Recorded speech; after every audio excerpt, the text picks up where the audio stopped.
Hello, everybody. Welcome to Aperitivo with Uniworld. My name's Tiffany. I work for Uniworld Boutique River Cruises. I've also got Jen on the line behind the scenes. She'll be answering any questions that you guys have today. So if you do want to use the Q&A function to ask any questions, feel free. Today, I am very excited to be able to talk about two of our programs on two of the most significant rivers in Asia, and that is India's Ganges and the Mekong through Vietnam and Cambodia. So I love traveling by river in general because these ancient highways were often the conduits between different cities and different civilizations, with life kind of popping up and thriving around these water sources. But I think there's something that's truly special about these two rivers in particular. So the rural towns and villages that we visit on these two itineraries, life kind of operates largely the same as it has for the last 500 or 3,000 years. And in a way that perhaps you don't see so much in Europe, for example. It's really easy while you're sailing these rivers to imagine people farming and fishing and bathing the same way that they have been doing for centuries. So I was lucky enough to experience both of these itineraries last year, and I can truly tell you that they are two of the best trips I've ever taken. I would like to begin today with India, which is truly transformational, and I can't imagine a better way to experience it than with Uniworld. So we have a beautiful 13-day itinerary in India. It begins with 5 nights in the Golden Triangle, and then we do a 7-night cruise along the Ganges. So we're going to explore the Ganges portion in more depth in a little minute, but I want to start in the Golden Triangle because that is a bucket list destination for most people. And I imagine if some of you have been to India before, you've probably been to the Golden Triangle. But let me tell you, doing it with Uniworld is just on a whole other level. So we stay in 3 absolutely stunning Oberoi hotels, which are hands down the best hotels that I've ever stayed in. And we have these local guides that travel with us that are so knowledgeable on those regions. I just cannot imagine a better way to experience the Golden Triangle than the way that we do it with Uniworld. But what I would really like to share with you is the transformational time that we had cruising the Ganges. So this river is really the lifeblood of India, and it has been for centuries. It's a really magical, serene, and immersive experience. It's unlike anything that I've ever done before. And for me, it really epitomized the transformational power of travel. So I'd like to begin our journey together in our first destination, which is New Delhi. So when we arrive at New Delhi Airport, we're greeted by our cruise manager who will travel with us for the whole duration of the itinerary. As was named Vishal, and we all absolutely fell in love with him. India's capital city of Delhi is a feast for the senses. It's alive with color and sound and life. It's a real cultural immersion and baptism by fire. It really throws you into the life of India. My personal highlight in Delhi was our rickshaw ride through Old Delhi and through the markets. So make sure you take advantage of the shopping, but be sure to leave some room in your suitcase for some more stops because there will be more shopping opportunities along the way. We do visit a lot of markets on this itinerary. So after a day of hustle and bustle in the city, there is no better place to sit back and relax than our home for the next 3 nights, the next 2 nights, which is the Oberoi, New Delhi. So this is an absolute oasis in the center of the city. And that pool that you can see there, let me tell you, it's the perfect place to recharge after a hot day of exploring. So this is the first of 3 absolutely stunning Oberoi properties that we actually visit on this itinerary, which, in my opinion, are the best hotels in India. And this is also my opinion, but each hotel that we visit, I think, gets even better than the last, if you can believe it. Just take a look at our next stop. This is the Amar Villas in Agra, and every single room in this hotel has a view of the Taj Mahal. That is the view from my room. I could just see the top of the Taj Mahal, but if you're on some of the higher floors, some of the guests could see the whole thing. So Our afternoon at the Armour Villas is the perfect time to take advantage of that amazing pool. That will be a recurring theme through this itinerary. You'll notice we did spend a lot of time in the pool. Um, in the afternoon, we actually get to hop into the hotel golf carts for a really, really short drive over to what is probably everyone's highlight in the Golden Triangle, and that is the Taj Mahal. So seeing the Taj Mahal for the first time is truly a jaw-dropping moment. It gets even more impressive the closer that you get to it, and we have plenty of time this afternoon to take everything in. So we go there in the afternoon, we stay to watch the sunset, which is a truly magical experience. But a lot of you will know here at Uniworld, we don't do things by halves. So the following morning, we actually have the opportunity to go back and watch the sunrise at the Taj Mahal as well. It's a lot quieter. There are some tourists there, but not nearly as many as the afternoon before. It is a 4 a.m. wake up, so it's a little bit early, but trust me, it is completely worth it for the experience. Another highlight of my time in Agra was visiting the local marble workshop, where the workers and the craftsmen at this workshop are actually the same artisans who still maintain all the marble on the Taj Mahal to this day. So we got to see how they make these beautiful marble inlay tables and trinkets. It's all done by hand. I may or may not have spent way too much money on a gorgeous set of marble coasters, which everyone that comes to my house is now forced to use the coasters. So if you've made the early morning wake up to visit the Taj Mahal, you will have plenty of time to rest because we only spend one night in Agra. And the morning after our visit, we get to drive to Jaipur. So you can have a nice little nap on the bus before we hit what I think is the best Oberoi of the trip. So personally, the Raj Villas in Jaipur was my favorite hotel. It's a collection of little villas that sit on 32 acres of land. Of course, there's another spectacular pool for you to sit and have a cocktail. It's a great respite from the desert sun. My highlight of this hotel, I think, were actually the peacocks that were roaming the grounds. It was just luxury on a whole other level. I think they definitely need to film a season of The White Lotus at this hotel. It wasn't just that Jaipur was my favorite hotel. I think it was also my favorite city of the Golden Triangle as well. It really transports you back in time. It feels like you're stepping back into ancient Rajasthan. It's got this magnificent desert landscape, all of this ancient architecture, and feels like you're stepping into another world. So we tour the Amber Palace, we get to see the Pink City, but the real highlight for a lot of the women in our group particularly were the Jaipur bazaars. So we got to do another little bit of shopping. These bazaars are famous for their traditional crafts. Think like jewelry, pottery, there's hand-painted textiles and carpets. So you will be glad that you left some space in your luggage for some more souvenirs. From Jaipur, we fly to Kolkata, where we actually board the Ganges Voyager 2. And I think we start the most exciting part of our trip. So the Ganges Voyager is our stunning home for the next 7 nights. And you definitely do feel welcomed and right at home from the moment that you step on board. So when we embark, we're greeted with a traditional Indian blessing from the crew. It's like being welcomed home by family. It was a really wonderful experience. The Voyager is an all-suite ship, so the lead-in suites actually begin at 24 square meters, which is huge in terms of river cruising. If any of you have done any river cruises in Europe, they are quite spacious in India. And there's only 28 suites on board as well, so it's a really intimate environment. There's these lovely hand-painted murals in all the suites, all the comforts of a 5-star hotel.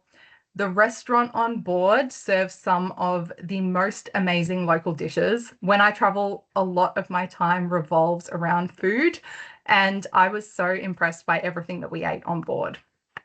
And of course, like all Uniworld ships, the Ganges Voyager really gives you a sense of place, and you still feel immersed in the local culture when you step back on board, which I think is really, really important for what we do. I absolutely loved the colonial era decor. It feels like you're stepping back in time, which was really fitting because a lot of the smaller towns that we visit along the Ganges also felt like you were stepping back in time, 50, 100 years. It was really, really fascinating. So this part of the Ganges, we're entering rural West Bengal. I was not expecting the Ganges to be so serene. It was really, really calm. A lot of the towns that we visit are only accessible by the river. There's lots of UNESCO heritage listed sites, small communities. So we spend the next 7 nights really immersing ourselves in the culture of what really is a lesser known region in India. I could honestly talk about this part of the itinerary for hours, but I won't. I've chosen just three of my favorite stops that I would love to share with you for the sake of time. The first one is Kalna. So Kalna was actually originally a really important trade port along the river, but these days it is best known for its temples. So it's got UNESCO heritage listed Hindu temples that were built by the Maharajas. It's like stepping into a living museum of temple architecture. We have a local guide traveling with us, so you're not walking around aimlessly. We get a fascinating glimpse into the Hindu culture through the knowledge of our local guides. Of course, there is another shopping opportunity. I was very keen to do some more shopping, but at this point, I was also very hot and very tired. So a few of us opted to go straight back to the ship. And we had a cocktail on the sun deck while everyone was out exploring the town, which was beautiful because we almost had the ship to ourselves. The next place I wanted to highlight is a little town called Chandanagar, which is a French colonial outpost. It actually didn't get incorporated into India officially until 1952. So it's got a really interesting history and blend of French colonial and Indian architecture. And because it was outside of the sphere of British influence, it became a really important hub during India's fight for independence in the 20th century. So for anyone with an interest in history, especially the history of this part of the world, it's a really, really fascinating town to visit. But the reason I wanted to highlight it is I have a little personal anecdote from our day here that I'd like to share with you, just to give you a sense of what a shore excursion with Uniworld is like. So we head out in really small groups. That's about 15 to 20 people in each group, and we all have a local guide with us, plus one or two of the crew from the ship. And these crew are our guardian angels. So they handle everything from helping us off the ship to stopping traffic while we cross the road. They take care of all the logistics. So we just get to immerse ourselves in the excursion and in the experiences without worrying about anything happening around us. But the crew here also carry backpacks with them with everything you could possibly think of inside. So sanitizer, toilet paper, water bottles. They kept producing cold bottles of water, and I have no idea how they did it because the weather was so hot outside, but getting those cold bottles of water was so refreshing. While we were in Chandanagar, I was actually getting a blister on one of my feet. So I was stopped by the side of the road, kind of fiddling with the strap on my sandal, and a crew member came over completely unsolicited. He noticed what was happening, pulls out of his backpack a band-aid and presents it to me like he was proposing. And it was one of the nicest moments, and just what I needed in the moment as well. To tell you the truth, I was a little bit worried about coming back to Melbourne and having to fend for myself. I say this all the time, but our Uniworld crew are second to none. They really go above and beyond. They anticipate every need. They're definitely a highlight of the trip. We absolutely loved them. So in my opinion, again, we saved the best for last on the cruise, and it was actually our final day in Kolkata that was my personal highlight of the whole trip. So, of course, Kolkata is synonymous with Mother Teresa and the British Raj, and you can definitely still feel the legacy of both of those today. We got to explore the local potters colony, which is lined with workshops of artisans making clay idols for different Indian festivals. And it was really, really amazing to see a community of craftsmen continuing on a centuries old tradition, still in the very same place that it originated. While we're here, we get to visit the home and the tomb of Mother Teresa, which is something that was really, really special. But my personal highlight was actually our visit to a place called Kolkata Rescue, which is a local NGO which serves the city's underprivileged children. So what they do is they pick up kids from the slum. They provide basic needs such as clothing and food. And most importantly, they send them off to school for the day. So then they return them home to their families at night. We got the chance to sit and chat to some of the students and the teachers, and it was really eye-opening to talk to them and to recognize the positive impact that this education will have on them in the years to come. So for me personally, it's so important to engage with the local communities when you're traveling to these places, and this was just a perfect way to do that. So we've spent a little bit of time talking about shore excursions, but what is life like on board? For those of you that have cruised with Uniworld before, you'll feel right at home.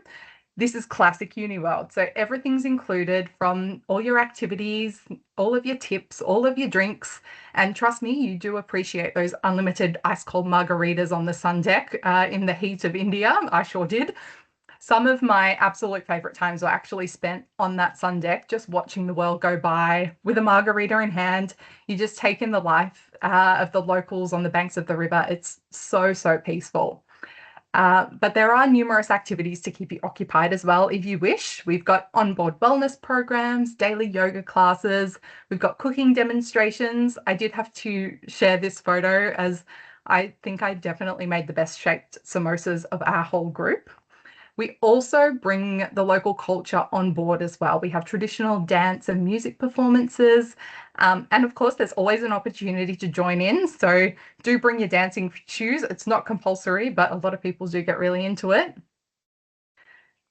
If the 13-day itinerary isn't long enough for you, we also offer a 3-night pre-cruise extension in Udaipur, or you can extend your stay after the cruise and make a pilgrimage to the spiritual capital of India, which is Varanasi. So we have a 2-night extension in Varanasi after the cruise as well, if you want to stay on a little bit longer. So we're going to travel east now to the Mekong. Interestingly, the Mekong and the Ganges both originate from the same place. So it's the Tibetan Plateau up in the Himalayas. And I found out the name Mekong actually derives from a Khmer term which translates to Mother Ganga, which is the same root of the word Ganges. So I thought that was really fascinating. Not only are these two rivers physically linked, but they're ideologically and culturally linked as well. They really are the lifebloods of both of their respective regions. Our program on the Mekong runs for 15 days. It runs from Ho Chi Minh City all the way through Cambodia and up to Hanoi.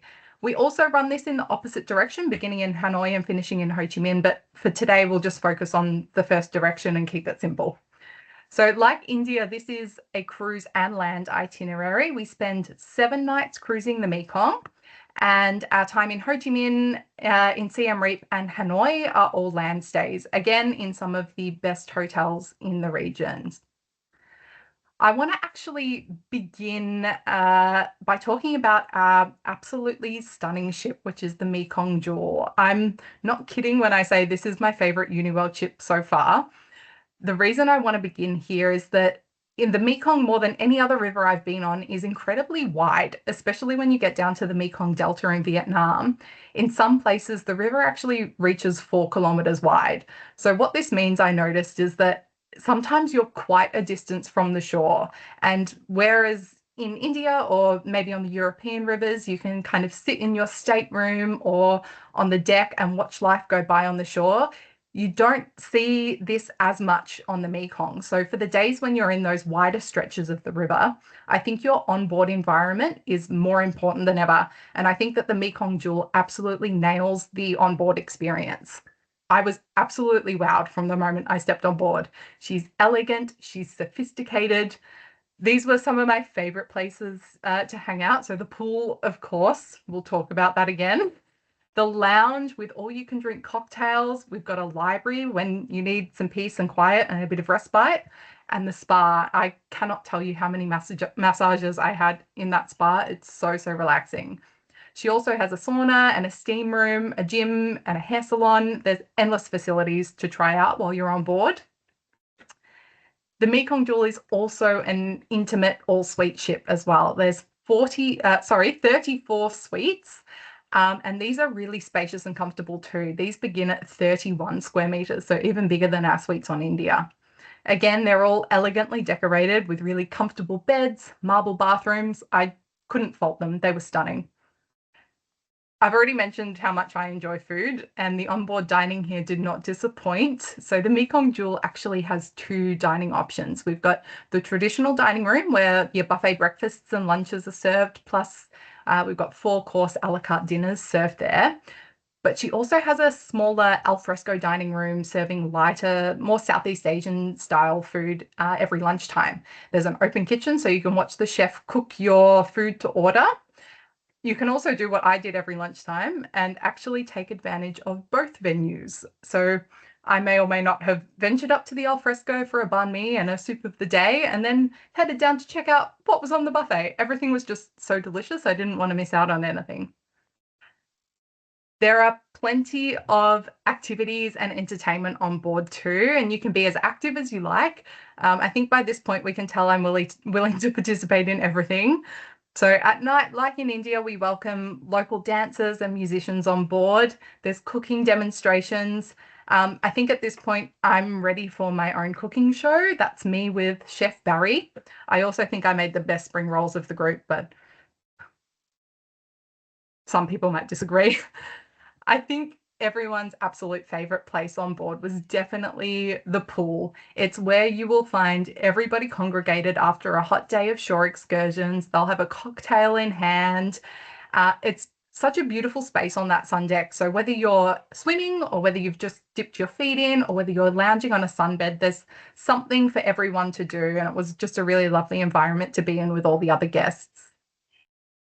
Now, moving off the ship to the shore, I want to share just a few highlights from the places we visit. Again, I could talk for hours, so I won't cover all of the stops, just a few of my highlights. We start in Ho Chi Minh, which is a brilliant place to kick off the itinerary. And like Delhi, it really baptizes you in the life and the color and the culture of Vietnam. Our hotel stay is 2 nights at the Park Hyatt Saigon, which is on the right there. It is absolutely stunning. My highlight here is actually an optional add-on experience if you're up for it, and it's a city tour by Vespa. So it was so much fun to explore the city like the locals do, in through all the back streets and everything. Don't worry, you're not a driver, you're just a passenger. And if you're not up for the Vespa experience, you can actually do this tour by Jeep as well. So I highly recommend adding this on. It was so much fun. Another recommendation from me is to make sure that you head to Bentan Market when you've got some free time for some excellent shopping. Our group definitely bought quite a number of knockoff handbags here. On our last day in Ho Chi Minh, actually on our way to embark the ship, we visit the Cu Chi tunnels, which is an underground network of tunnels. It's over 200 kilometers long and all dug by hand. And it was used by the Viet Cong during the war. It was a really fascinating and quite a visceral glimpse into such a pivotal and recent part of Vietnamese history. I think if you've got an interest in the Vietnam War and that period of history, it was such an interesting excursion to do. In a lot of ways, many of the smaller towns and villages that we visit in the more rural parts of the Mekong reminded me of my experience on the Ganges. So we get to see a lot of traditions and ways of life that are hundreds of years old, like fishing with handmade and hand-laid traps. We have a lot of local crafts and artisans. A lot of my favorites were, again, food related. So we got to sample some traditional coconut sweets, some fresh rice paper dipped in soy sauce. We got to see how the traditional conical hats are made. We also have the opportunity to row in a traditional sampan up some of the more narrow tributaries of the Mekong, which was really exciting as well. These are traditions that have sustained life in this part of the world for so long, and it was so amazing to see them still thriving today. Crossing over into Cambodia, our first stop is the capital city of Phnom Penh, which is another place of quite recent historical significance. So while we're here, we have the opportunity to visit the killing fields, which I won't go into too much detail because I'm sure we all are familiar with what happened in Cambodia under Pol Pot and the Khmer Rouge. But what I will say is that for me personally, although it was quite a confronting day, it was also very important to visit these sites and learn about these events that have shaped the Cambodian people. We actually had a local guide here called Nam who lived through the Khmer Rouge, and he told personal stories about what had happened to him and to his family. And it was really interesting not only to hear a personal take on those events, but to hear his take on how it has actually shaped Cambodia as a nation.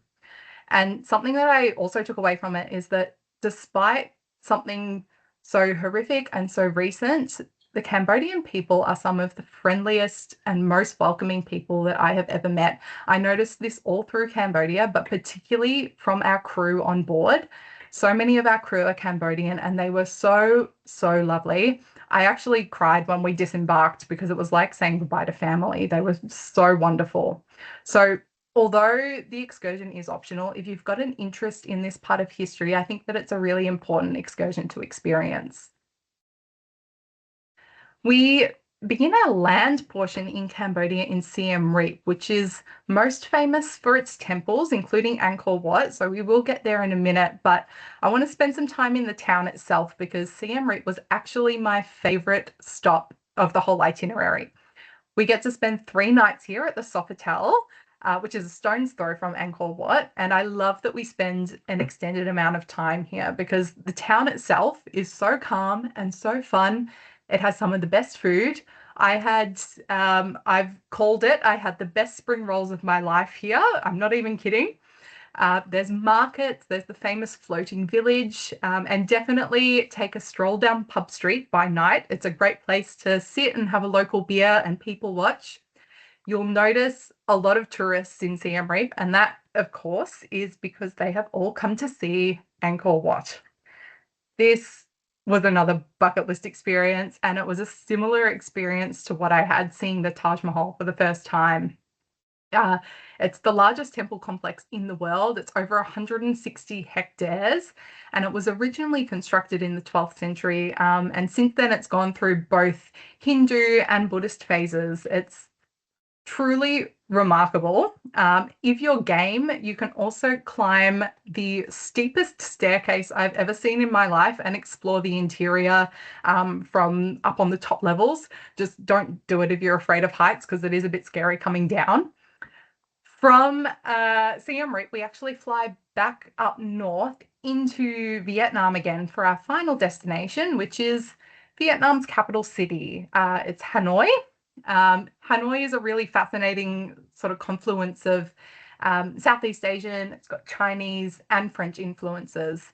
So it's a really bustling city. We spend 2 nights here at the Sofitel again, which is another stunning oasis, a nice respite from the hustle and bustle of the city. It does have another stunning pool. I think I swam in every single pool I could find in both India and in Vietnam and Cambodia. Hanoi is also a really brilliant base if you've made it up that far to extend your stay and visit the famous Ha Long Bay. We have an extension here. You get to spend a few nights on a ship cruising the bay and exploring this. It's a UNESCO heritage listed natural wonder. So if you've made it all the way up to Hanoi, you need to add Ha Long Bay on as well. I hope that you have learned something new today about our India and our Mekong programs, and it's inspired you to travel to these wonderful parts of the world.